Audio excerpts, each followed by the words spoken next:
Welcome back to Credentialing Chronicles, where we spill the tea on the doctors you see. And we're spilling it, baby, all across America. Hell yeah. Well, Nyleen and Shannen sitting there talking about you while you pull up a chair. Welcome back, Nyleen. How are you doing, beautiful? Awesome, new, and I'm so excited to talk about this state, Shannen, because as we move from state to state, we see so many things that repeat itself, like from one to another. So it's like, I'm just curious to see what we have for this state. We are going to Massachusetts, honey, the Bay State, home of the Red Sox, the Freedom Trail, Harvard University, and apparently a whole lot of credentialing chaos, Nyleen. Gosh, I was doing some reading before we recorded and I kept thinking, like, how much is happening in one state? And the reality is we keep finding it from state to state to state. Like every state, we keep finding all this tea, Shannen. I know, but really, Massachusetts just happens to have very good public records, Nyleen. A very active board of registration in medicine. And honey, some stories that are generally jaw-dropping. I mean, today we have 4 stories, you all. A serial killing nurse hello, Nyleen's favorite, inside a VA hospital, though. A celebrated urologist who went from billing fraud to murder charges, you guys. A psychiatrist who turned Medicare into his own personal ATM. And then let's just talk about a doctor who is quietly lying on his renewal applications for years, right, Nyleen? I mean, this is crazy. I know, that's crazy stories, but let's not forget, we're getting all serious. Let's do a little bit of legislative update so our MSPs are up to date as to what's happening. And that way, Massachusetts, guess what? They've actually been doing some things that some other states really need to be paying attention to.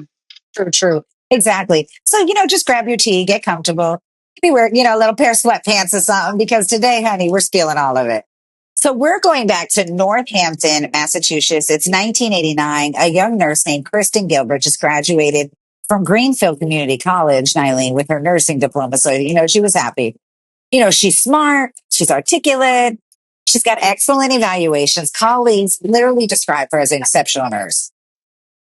And she lands a job at the VA, okay, in Northampton. So it's a 191-bed hospital, all right? Primarily serving elderly male veterans, men who, serve the country. They're mostly bedridden, have chronic illnesses. I mean, men who are really relying and trusting on the healthcare system, to keep them alive at this point.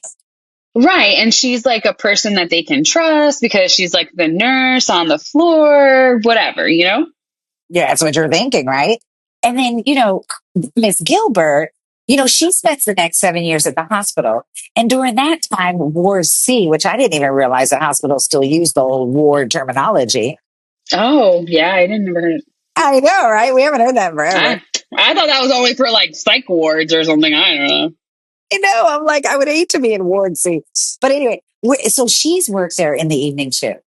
Literally, Nyleen, this would become the deadliest ward in the building, dude. What? Are you telling me? So let me walk me through this. So like people, like I need to understand the mechanism. It's like, what's actually happening? I bet, right? So literally, Nyleen, she was injecting her patients' IV bags with epinephrine. And I guess that's like an adrenaline in dose. Nyleen, in doses large enough to literally send their hearts into overdrive. That's crazy. Yes, and it only gets crazier. The hospital literally required that the VA police be present every medical emergency because there were so many of these happening. And Miss Gilbert, honey, was having an affair with one of the VA police officers, honey. I mean, the tea just gets juicier. No, not an affair. So guess what she's doing? She's manufacturing emergencies to get his attention, Nyleen. What? Yes. Oh my goodness. She was like trying to kill people, or at least trying to, just to see her boyfriend so they could be called onto the floor. Like, what? Nyleen, so she can be like, look at my scrubs today, boo. Look, what you think? No. No. Y'all tap in. I mean, this is crazy. Okay. So that was the prosecutor's theory. Let's be serious, right? But other nurses had noticed the pattern. Like they had a nickname for her, the angel of death. So at first they thought it was the dark humor, right? And something you say when someone always seems to be there when things go south. But by 1995 and 1996, Nyleen, it stopped being funny, baby. Why? Did somebody finally report this or something? Nyleen, 3 nurses went to the hospital administration and they reported the spike in cardiac arrest on Ward C. They reported a shortage of epinephrine in the medicine supply. And then the investigation actually started to begin. And what do you think Ms. Gilbert would do in response? What? She called it a bomb threat to the hospital. 3 bomb What? threats. A bomb? Are you kidding me? I mean, Kristen likes chaos. I mean, that's like threatening an entire hospital full of patients. I mean, why would you do that? 3 times. 3 times. I'm like, and she was eventually arrested and convicted for those separately from the murders, let's be honest. So then what happened after the trial? Oh, do you even want to know? Well, prosecutors said she was on duty for approximately half of the 350 patient deaths that occurred at that hospital. What? 350. 350? Shannon, Mommy, no. during her tenure. The odds of that happening by coincidence, Nyleen, 1 in 100 million, they said. She was convicted on federal charges because this happened on federal property, Nyleen. Right. Mama, they got her on 3 counts of first-degree murder, 1 count of second-degree murder, and 2 counts of attempted murder. She was literally sentenced to 4 consecutive life terms. Nyleen, no possibility for parole ever. But I don't understand. If you said 350 died, so then what happened to the other 340 cases? Yeah, I know. That's the crazy thing. Right. So, and then these were confirmed victims, and they were all veterans because it was the VA. So obviously, it's federal because you said it's the VA. So that's just crazy. Yeah, men who literally served wars only to be killed in their hospital beds by their friggin' nurse. Can you believe that? Wow, that's insane. What a crazy story out of Massachusetts. So, okay, so from where we sit as credentialing professionals, what do we do with this? This is what we talk about. This is where, everyone needs to put on their credentialing hats. You always say this, right? Gilbert, this lady passed her nursing board. She had her license. She had her diploma. On paper, all the time they check every box. But what the credential could not tell you, is what no credential box could tell you was that this woman had a documented history of violent behavior going back for years, Nyleen. She was literally even hospitalized in a psychiatric hospital for a history of lying and manipulation. So before she was ever hired at this hospital, she had stalled a disabled child while working at a home as a home health aide, mama. And none of that was surfaced through the onboard processing. Right, because the systems really aren't built to catch it, right? We check work history, but how many people actually contact prior employers to see, were they in good standing, Really, Joint Commission doesn't require that. Joint Commission requires that the provider give peers, and those are the people you contact. So you really can't even get objective data, Mm-hmm. I mean, the systems of late 1980s were not built to catch this, of course. There was no national practitioner reporting system. You know that. I mean, you're always talking to the MPDB. There was no centralized abuse registry search that would have flagged her early conduct. I mean, the references said that she was great and the license was clean. And a clean license cannot tell you who someone is. I mean, that's what we're learning through spilling the tea, right? That's absolutely. That's the truest statement that you could ever say as a credentialing expert, because that's what I think they were trying to find, and then eventually led to a little bit of reform, because cases like this can really justify making a change to the way we do things, no? Yes. I mean, even, it's just case by case. I mean, let's even talk about the next one. Do you want to take the next one, Nyleen? Oh, okay. Well, let's talk about billboards, I guess you're talking about. What is this, Shannon? This one has so many layers. Well, it seems like when criminals do things, that's what they all have, right? They do it like layer by layer by layer. So this one has everything, and we're going to get to the next favorite topic that we have, which is billing fraud, because of course you can't have spilling the tea without dealing with some billing fraud. Never. Girl, and this was a marriage that lasted 3 weeks before he was already meeting with a divorce attorney. Like, talking about a restraining order and, girl, a body in a pond. What? It's not saying I'm fun. Okay, okay. So 3 weeks, but we'll get there, right? I mean, so let's start. I mean, just start. Tell me about him, because I need to know. You know me. So this doctor was a urologist. Okay. So, and not just any urologist, he was described really as a pioneer in robotic surgery. And we know that robotic surgery is technically new, not that new anymore, but it is kind of new in the It was long one of the big scheme things of. that came out. Yeah. And so this doctor was actually a formal alternate on the East Germany Olympic decathlon team. So he's like really athletic, apparently. He was actually featured on a billboard on the Massachusetts Turnpike. Okay, sexy doctor. Okay, okay. Right? And he was the chief of urology at St. Elizabeth's Medical Center in Brighton. His name was associated with like cutting edge surgical techniques, like top of the line, latest technology. On paper, girl, he was nothing but medical success. As they always are, Nyleen. You already know it. I mean, that's the kind of provider that would sail through a credentialing review every time, Mama. Of course, because everybody knows him, right? Oh, I drove past him on the road. So impressive CV, prestigious hospital affiliations, like specialty certifications, extra training, everything looks great. Okay. Until, So tell me, of course, tell me, where did it go bad? well, girl, in 2019, Massachusetts Attorney General Office accused this doctor of billing for procedures that, of course, never happened, and billing for office visits that he didn't even attend, didn't even supervise. Didn't even attend, didn't even supervise it. So another case of phantom claims, right? Phantom claims. Yep. And I want to be clear about what that means, because beyond the dollar amount, because when a doctor bills for something that he didn't do, they're not just stealing money. Because of course, if you say that you did something, you didn't do it, obviously that's stealing. But I mean, they're obviously creating a false clinical record, and they're documenting care that didn't ever really happen. And they're faking an entire patient encounter. And then the downstream effects go way beyond the dollars, because it affects the quality of data. Because if you don't know, as a patient, when you go see a doctor, whatever diagnosis they give you, it's like follows you forever. Outcomes, MIPS, this whole quality reporting data. Like, if you say that your blood pressure was high one time, then all of a sudden you can be like mistakenly diagnosed with high blood pressure for the rest of your life. Yes, say it.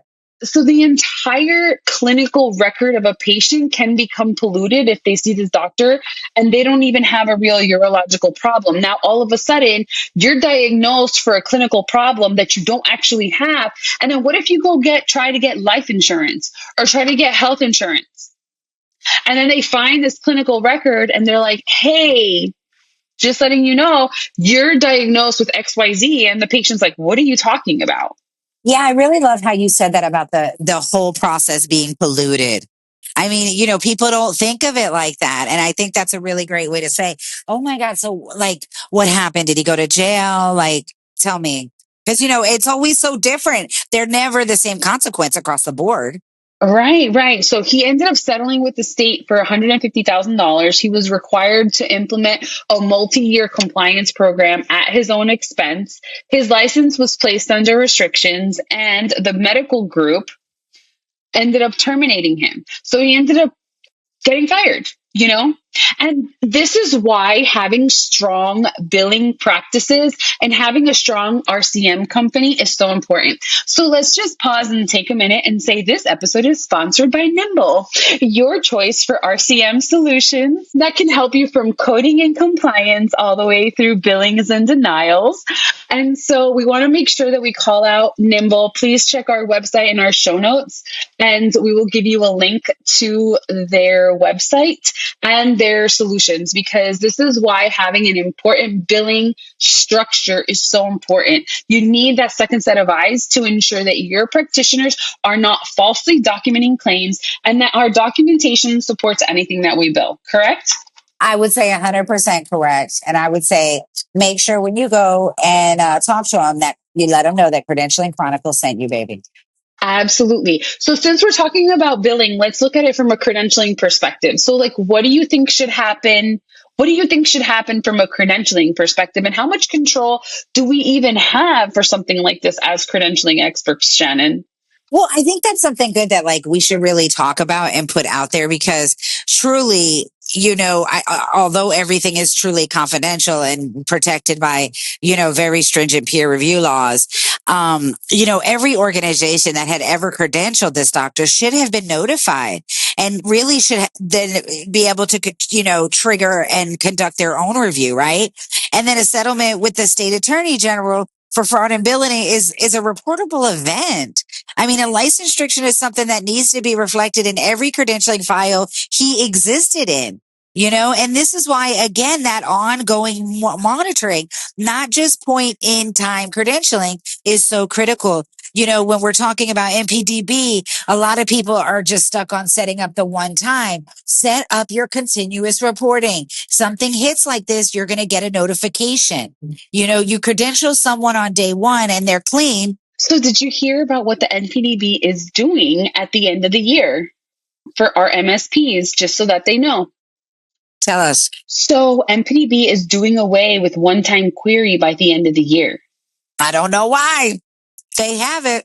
Yes. So everybody's going to go to continuous query. Once you run a query, you'll be automatically signed up for it. So I don't know if that's going to mean they're going to increase their prices, but don't you think that's a really good thing? Yes. Look at Credentialing Chronicles reporting it live to you right now. And, and that's really, a year later, they have a board action, a settlement, something on the MPDB, a restriction.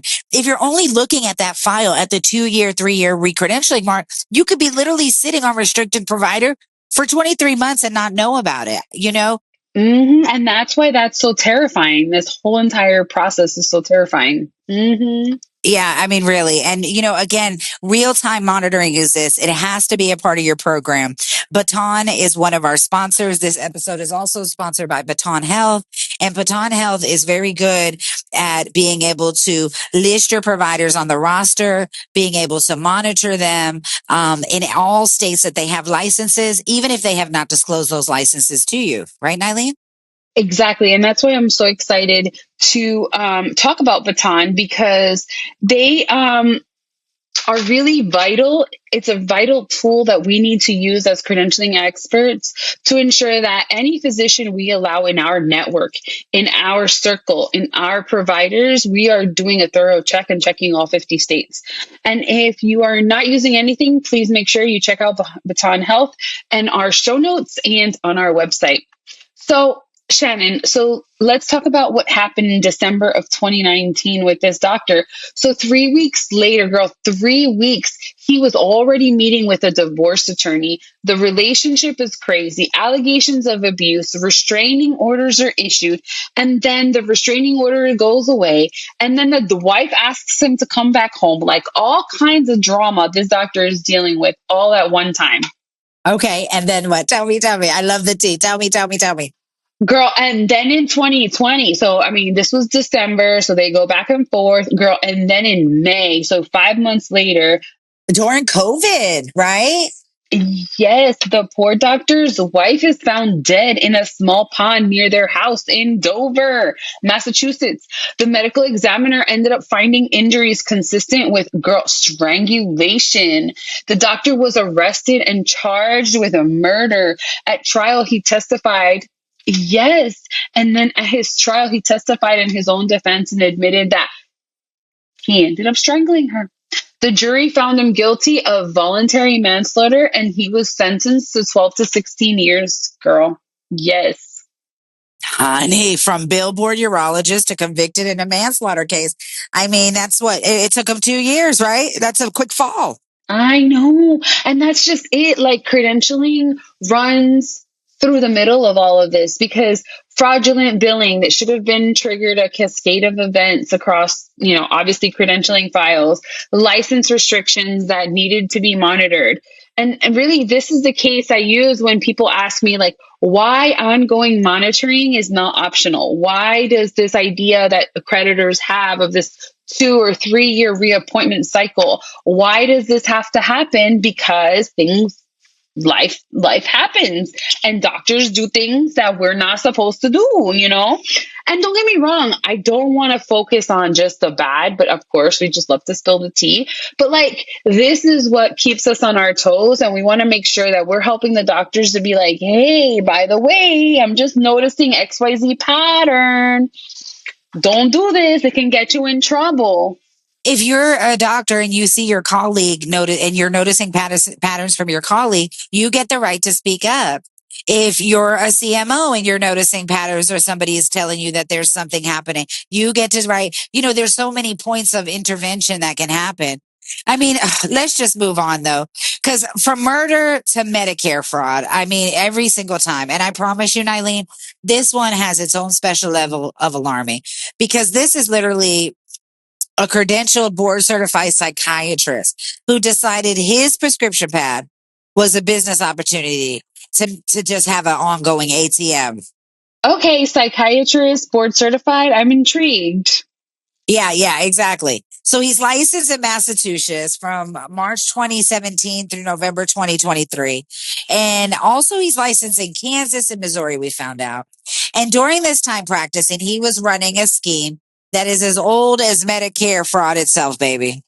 Okay, so walk me through it. Tell me, what about it?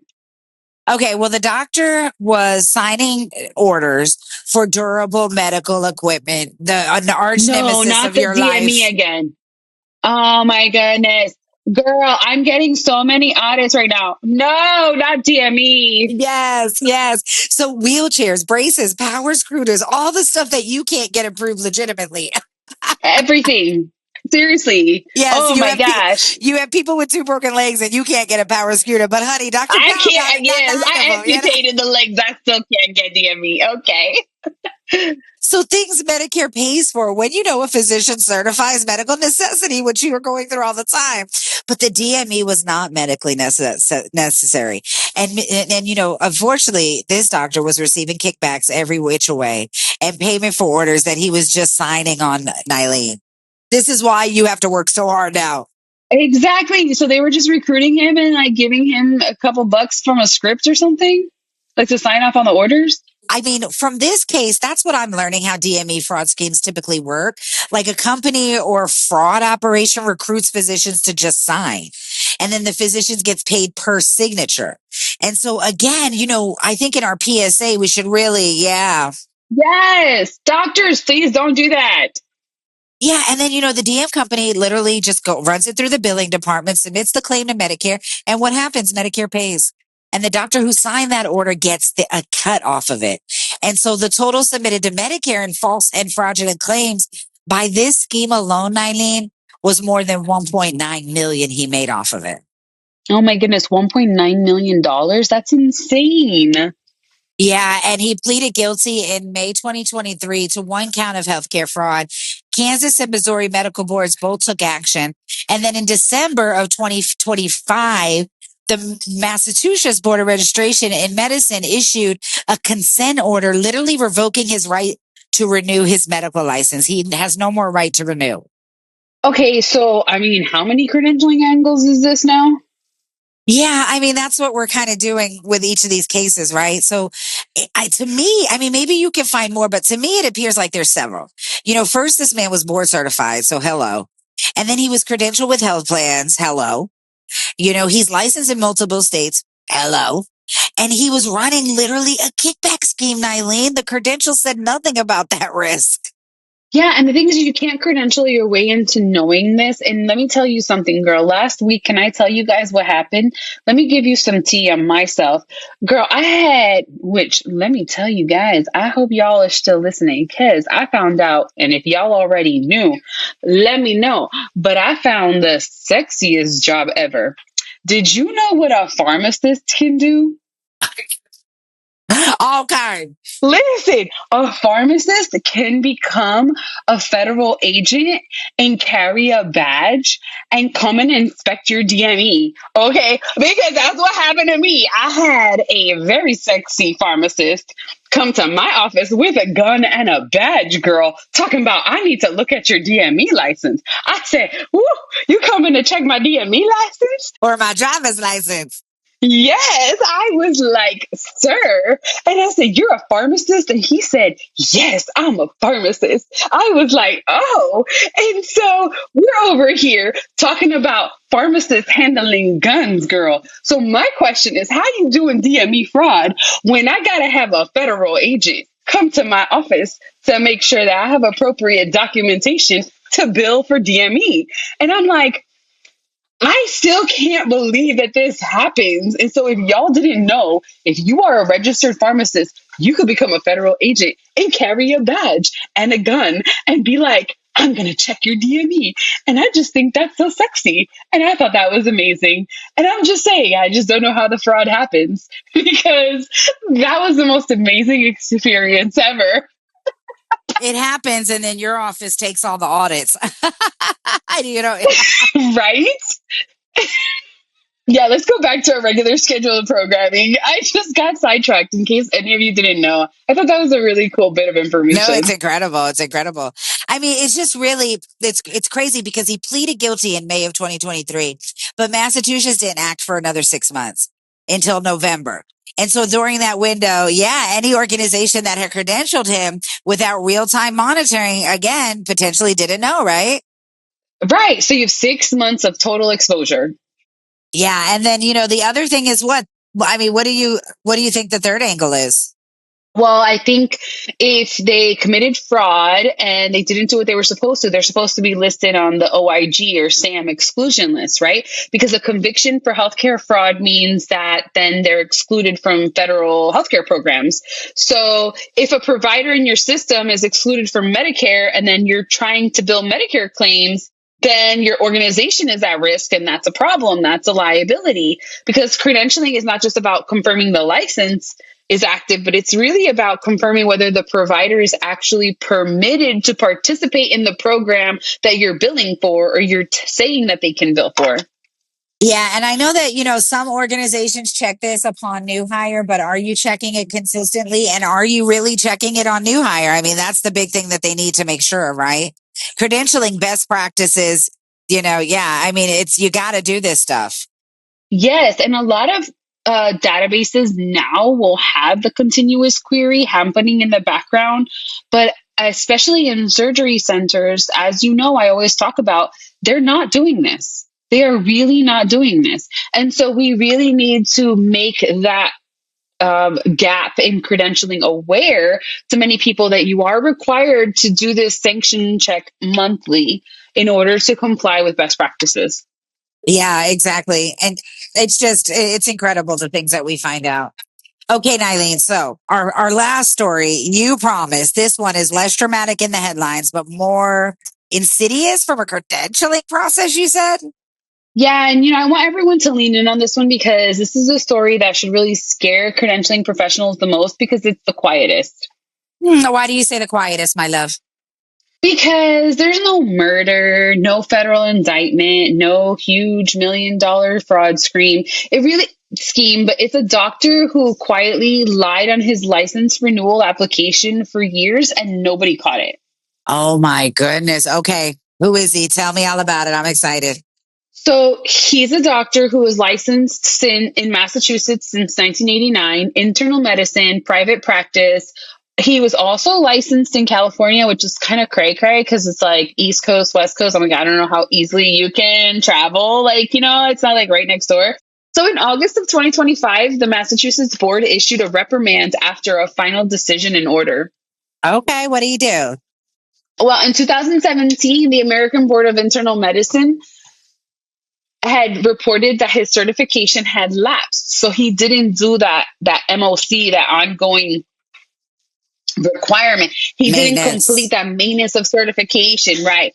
And it happens, board cert requires ongoing CME, periodic exams, maintenance of certification activities. And if you don't keep up, it lapses. That alone is not the only thing that happened, girl. So many other things happen because when a doctor doesn't keep his certification up to date, there's a lot of things going on.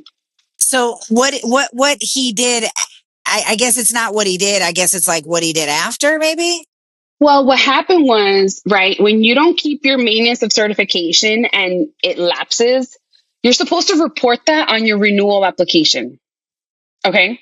So they ask you that and the attestation questions from 2019 until 2023. That was 3 license renewal cycles. The doctor ended up submitting the application. Okay. And here's the key. He was saying he was board certified. Oh, he was certifying it was as I attest or whatever. Correct. And the thing is his license, his board certification had lapsed. So when you lie, right, when you're asked an application and then you lie, what is that? Yeah, I mean, that's a liar. You're a liar. You're lying. He was advertising a credential he like literally no longer held. Exactly. And what happens is patients are making decisions based on, oh, I have a board certified physician, Exactly. And he's listed on directories as a board certified physician. So any credentialing committee, any insurance panel is just saying, oh, okay, yeah, he's board certified. We don't have to check XYZ because we know he's board certified. I mean, but God, Nyleen, let's be honest. This happens all the time because, a lot of times, I mean, we actually credential for a huge hospital out of New Jersey, and those doctors board certification lapse all the time. I wonder what they're checking on their license. Yes. So right now, if a health plan or hospital credentialed him, like, well, it would say he's board certification, but then they would verify it as well, right? You would hope, because every single accreditor requires you to check if they're board certified or not. And that is why.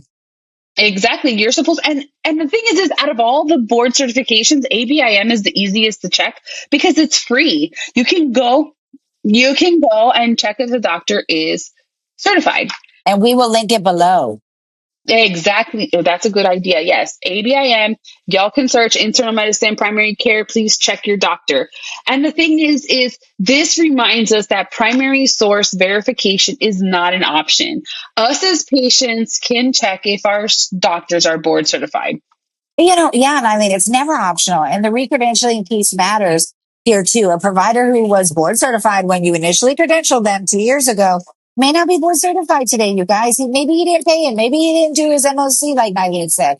So your recredentialing process has to re-verify, not assume. Re-verify. And so this case is what happens when, I guess, literally they don't, right? Mm-hmm. And it happens quietly because this is how you can tell organizations aren't doing their ongoing checks.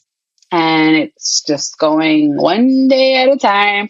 And if nobody takes ownership, these are things that can happen. Little scary. Yeah, I know. But let's talk about some legislative updates. We did promise our audience that we were going to talk about some legislative updates that Massachusetts is doing really, really well. So we want to make sure we're highlighting what they're doing right. And this is the part I was most excited about because, I'm all about the legal stuff too. But because I feel like we don't always get to talk about states that are moving in a positive direction. And we want to give kudos where kudos is due. Yeah, and Massachusetts is moving in a good direction on some of this. Let's start with the Massachusetts Physician Credentialing Initiative. Great. Yeah, Massachusetts is very few states that has codified in statute a standardized physician credentialing process, you all. So it's a uniform application accepted by health plans and hospitals statewide. And the law mandates that health plans process 95% of complete initial credentialing applications within 30 calendar days, you guys. It's a law. It's not a goal. It's not a guideline. It's a statutory requirement in Massachusetts. Wow, that 30 days, that's significant because we know how long credentialing can take really in other states. Yeah, 60, 90, sometimes longer. And here's the flip side, Nyleen. The law requires complete applications. So if your application is complete, it gets returned with a letter identifying every missing item. And that accountability goes both ways now. Yes.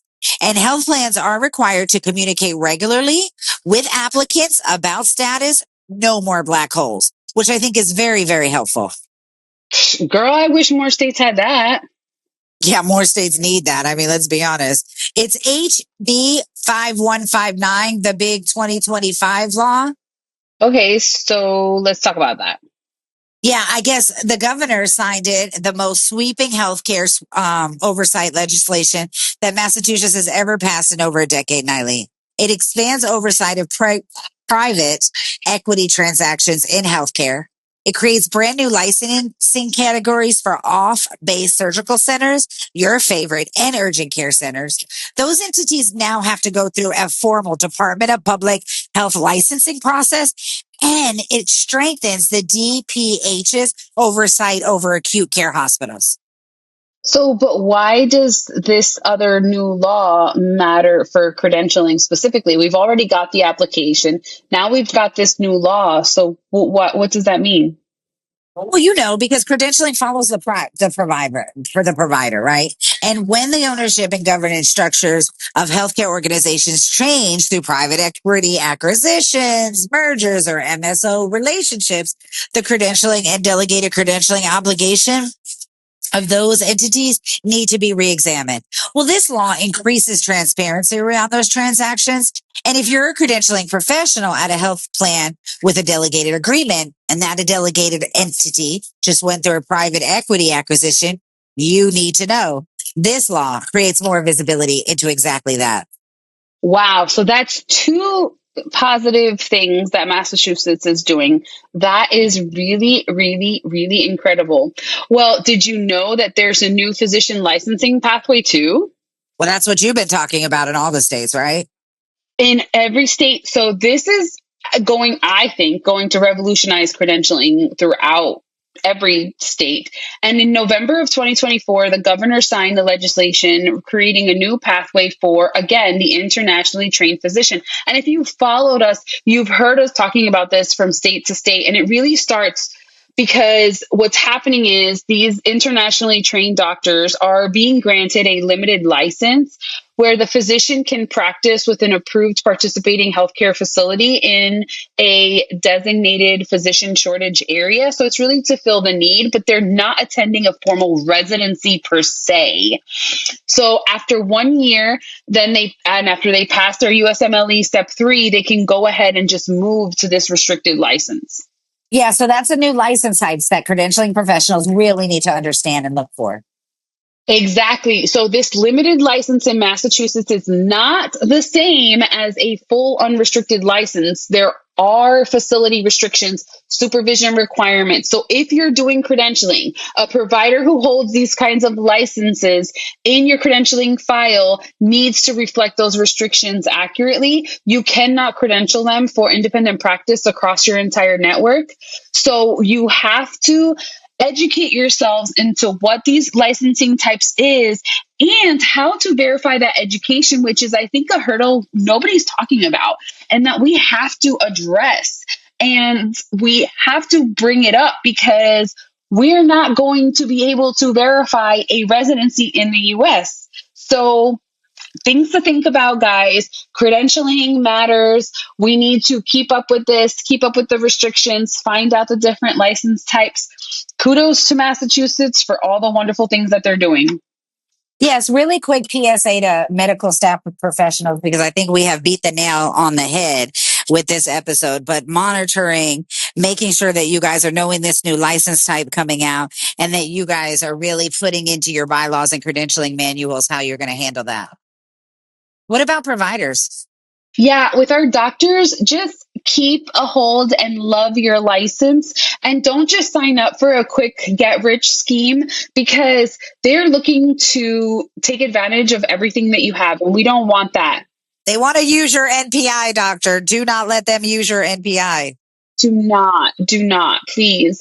And we are here to look out for you. And for patients, again, we're going to say set a Google alert on any doctor that you or your family is seeing. Please make sure that you're verifying. We're going to link, we already link, the licenses where you could go there, but we're going to go ahead and start linking the board certifications. We're going to start with internal medicine. Again, that's free. So if you're, a lot of these chronic illness providers that you guys are going to see, a lot of them are certified by internal medicine. So you could go on there and check. Our goal is to spill the tea to you one credential at a time and just really see how we can all learn from it. And Shannen, that was a lot in Massachusetts. But I'd say overall, Massachusetts has a little bit of tea, but a lot of good. What do you say? I say to listen to us on all streaming platforms. I'm talking YouTube, Spotify, Amazon. What else? Apple. Okay, we're on all of them. So Audible. I'm literally trying to see how we could get on the Netflix podcast because they have a podcast now too. Oh my goodness. I know. So I'm out there. We're trying. I saw that. I seen it. Yeah. So anyway, stay credentialed. What do we say, Nyleen? Not canceled, guys. Until next time. Ooh, Shannen, that was a lot of tea. Honey, but have they subscribed yet to hear it next week? On all of these platforms, please subscribe, like, and follow us.